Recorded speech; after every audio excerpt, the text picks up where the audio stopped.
నమస్తే అన్న, అందరికీ నమస్కారం. కువైట్ పైన మళ్ళీ ఇరాన్ దాడులు ప్రారంభించింది.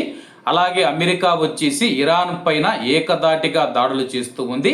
అలాగే కొన్ని టార్గెట్లను అయితే మేము ఛేదించామని చెప్పేసి ఇరాన్ను పూర్తి సర్వనాశనం చేస్తామని చెప్పి అమెరికా ప్రకటించింది.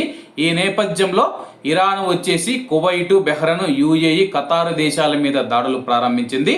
కువైట్ను లక్ష్యం చేసుకుని జరుగుతూ ఉన్న మిసైల్ మరియు డ్రోన్ దాడులను కువైట్ వాయు రక్షణ వ్యవస్థలు చురుకుగా ఎదుర్కొంటూ ఉన్నాయని చెప్పేసి కువైట్ సైనిక జనరల్ స్టాఫ్ ధృవీకరించింది. వాయు రక్షణ వ్యవస్థలను అడ్డుకునే చర్యల ఫలితంగానే కువైట్లో పేలుడు శబ్దాలు వినిపిస్తూ ఉన్నాయని చెప్పి అధికారులు స్పష్టం చేయడంతో కువైట్ దేశవ్యాప్తంగా హెచ్చరిక సైరన్లు మోగించబడ్డాయి.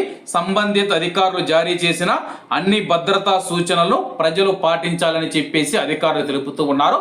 ప్రస్తుతం కువైట్ దేశవ్యాప్తంగా సైరన్లు మోగుతూ ఉన్నాయి. మరోవైపు ఇరాన్ వచ్చేసి మిసైలు మరియు డ్రోన్లతో కువైట్ పైన విరుచుకుపడుతూ ఉంది.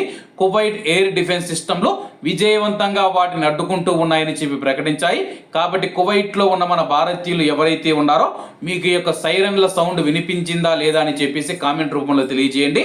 అమెరికా దాడులకు ప్రతీకారంగా కువైట్ మరియు గల్ఫ్ దేశాల్లోని యుఎస్ మిలిటరీ బేసులపైన ఇరాన్ మిసైళ్లు మరియు డ్రోన్లతో విరుచుకుపడుతూ ఉంది. Bahrain, Jordan, UAE, Qatar Kuwait పైన దాడులు చేస్తూ ఉన్నట్లు ఇరాన్ కూడా ప్రకటించింది.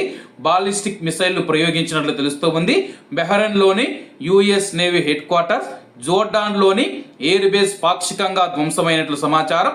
దాడులు కొనసాగితే ఆయిల్, గ్యాస్ సప్లై చైన్ దెబ్బతిని మళ్ళీ ఎనర్జీ క్రైసిస్ వచ్చే ప్రమాదం ఉందని చెప్పి నిపుణులు తెలుపుతూ ఉన్నారు. దీనిపైన కువైట్ రక్షణ మంత్రిత్వ శాఖ సాయంత్రమో లేదో మధ్యాహ్నమో ప్రెస్ మీట్ పెట్టి వివరాలు తెలిపే అవకాశాలు ఉంది.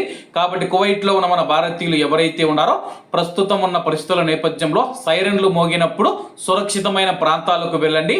అంటే సిర్దాప్లోనో మెట్ల కిందనో దాక్కోవడం చేయండి. అలాగే పైన అంతస్తులో ఎవరైనా ఉంటే కానీ కింది అంతస్తులకు వచ్చి మీరైతే రక్షణ పొందవచ్చు అన్నమాట.